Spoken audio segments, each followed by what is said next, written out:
नमस्कार दोस्तों, स्वागत है आप सबका भद्रा इस अकेडमी में। आज के सेशन में हम लोग स्टार्ट करते हैं प्रतिदिन current affairs news discussion and the today date is 31st of March 2026. We will discuss it from the perspective of UPSC as well as APSC. So let's start it.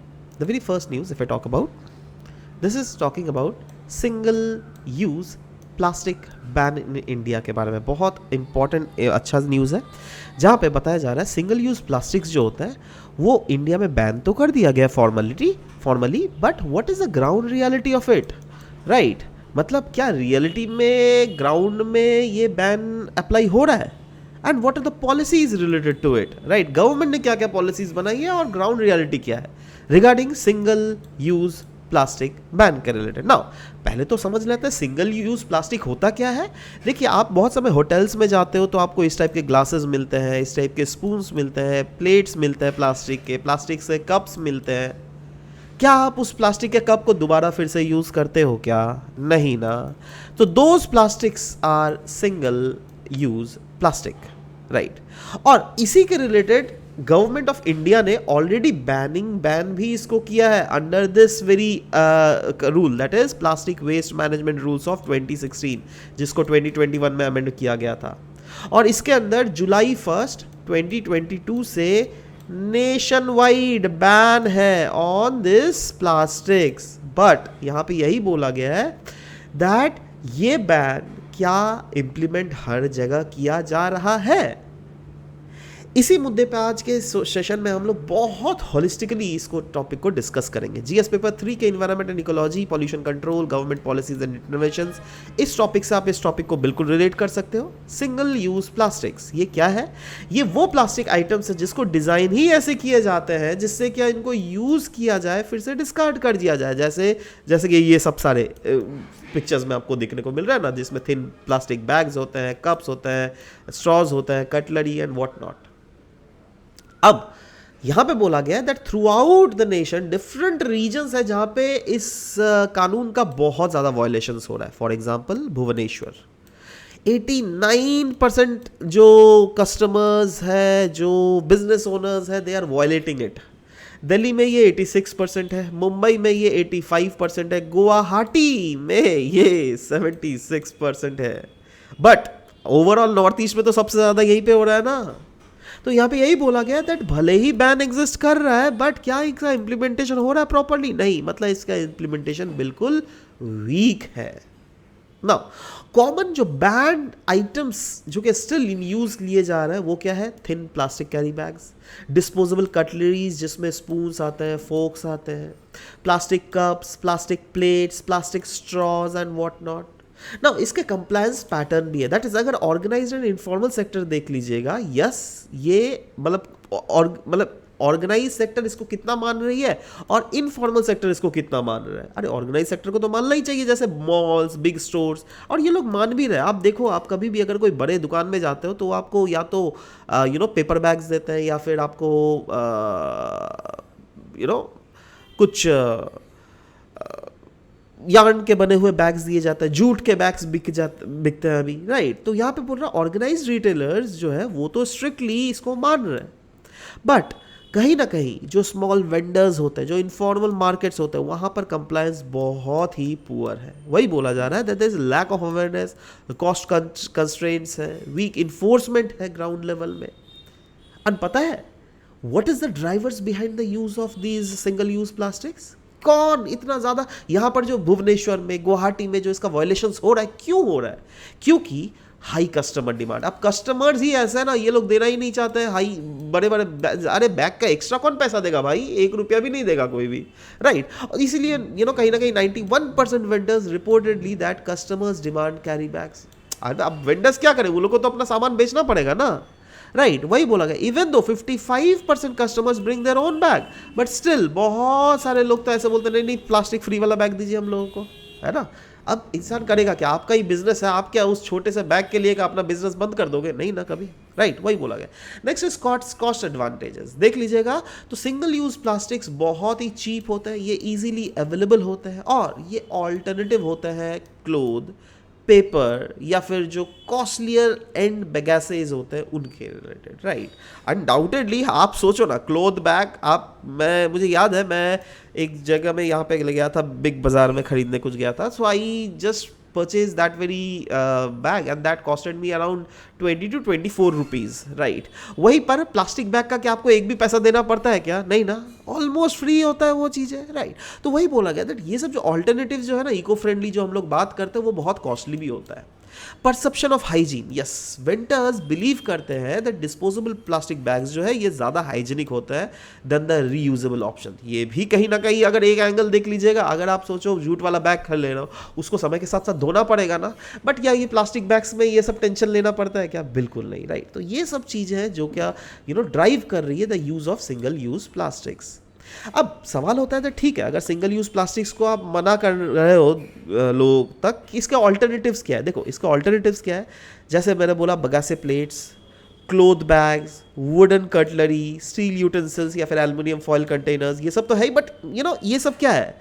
यही है ना, wooden cutleries ही तो है ये सब, है ना। और ये देखोगे अभी ये सब बहुत जगह ये सब यूज़ किया जाने लगा है, which are recyclable, which are reusable. Now सवाल होता है इसके रिलेटेड कुछ कुछ इन्वायरमेंटल कॉन्सेप्ट्स भी है जो कि हम लोग को समझना पड़ेगा, राइट। दैट हम लोग को क्यों प्रमोट किया जा रहा है दैट क्लोथ बैग यूज़ कीजिए, क्यों प्रमोट किया जाए वुडन बैग या फिर बगासे से बने हुए बैग्स ये सब यूज़ कीजिए? क्योंकि सर्कुलर इकोनॉमी को प्रमोट करना है। सर्कुलर इकोनॉमी मतलब क्या? वेस्ट को मिनिमाइज करना और जो भी प्रोडक्ट आप यूज़ कर रहे हो उसको रीयूज़ या फिर रिसाइकिल किया जा ना सके। बट आप बोलिए ना, आप जो प्लास्टिक्स वो सबको रिसाइकिल भी तो नहीं किया जा सकता, राइट, है ना। या फिर और भी एक ऑल्टरनेटिव बोला गया है यहाँ पर जो इको फ्रेंडली है, दैट रीयूजेबल प्लास्टिक्स भी हम लोग यूज़ कर सकते हैं, और ये वैसे प्लास्टिक्स जिनका साइज जो है 120 माइक्रॉन थिकनेस से ज़्यादा हो, right. Next is extended producer liability, that is producers भी रिस्पॉन्सिबल होते हैं for the collection of and recycling of plastic waste, right. Plastic littering, yes, कहीं ना कहीं डिस्पोजल रखना चाहिए हम लोग को अलग अलग रीजन्स में, जिसमें अगर सोचो आप प्लास्टिक यूज़ भी कर रहे हो, जैसे मैगी का आपने पैकेट खरीद लिया, अब मैगी का पैकेट क्या है? प्लास्टिक ही है ना, तो उसको कहाँ पे फेंकोगे, राइट। तो उसके लिए एक प्रॉपर डिस्पोजेबल मैकेनिज्म बनाना पड़ेगा हम लोग को, राइट, जिससे क्या इंश्योर करना पड़ेगा लैंड पोल्यूशन ना हो, मरीन पोल्यूशन ना हो, और ओवरऑल बायोडाइवर्सिटी को थ्रेट भी ना पहुँचे, है ना। तो ये सब कुछ कुछ ऐसे आस्पेक्ट्स हैं जहाँ पर हम लोग को इसके बारे में बात कर रहे हैं। Core issues which are impacting it is the ban versus the reality, right। कहीं ना कहीं अगर आप देख लीजिएगा पॉलिसी साइड में, यस, वैसे तो स्ट्रॉन्ग लीगल फ्रेमवर्क है बना हुआ, बट नेशन वाइड बैन जो है ना वो प्लेस में नहीं है। ग्राउंड रियलिटी अगर देख लीजिएगा 84% नॉन कंप्लायंस है, वीक इन्फोर्समेंट है, कहीं ना कहीं बिहेवियरल और इकोनॉमिक चैलेंजेस हम लोग को देखने को मिल रहा है, दैट ये कंप्लायंट ही तो नहीं कर रहे ना बहुत सारे स्टेट्स। अगर कानून बने हुए उसका क्या ग्राउंड लेवल में इन्फोर्समेंट है भी क्या? नहीं है, राइट। अब देखो वही ना, लोगों में वो आदत पड़ा हुआ है प्लास्टिक बैग यूज करने का, तो उसके बिहेवियरल चेंज भी तो लाने में टाइम लगेगा। तो ये सब ओवरऑल एस्पेक्ट्स के बाद बनता है ये क्वेश्चन प्रीलिम्स का। मैं चाहता हूं दैट आप लोग सबको इस क्वेश्चन का आंसर बिल्कुल नीचे कमेंट सेक्शन में लिखिएगा। SUP का मतलब सिंगल यूज प्लास्टिक, राइट। इसके रिलेटेड 3 ऑप्शन है, आपको बताना है A, B, C या D, इन चारों में से कौन सा ऑप्शन सही है, प्लीज नीचे कमेंट सेक्शन में जरूर लिखिए। S-400 एयर डिफेंस सिस्टम के बारे में नेक्स्ट न्यूज है। S-400 डिफेंस सिस्टम, इसको हम लोग सुदर्शन चक्र भी बोलते हैं, तो कंफ्यूज मत कर जाइए दैट S-4 डिफेंस सिस्टम कुछ अलग है। ये जो कृष्णा से रिलेटेड है सुदर्शन चक्र, right, after the Lord Krishna's weapon, जो उसके उंगली में नहीं लगता है गोल गोल जो घूमता है, दैट इज सुदर्शन चक्र।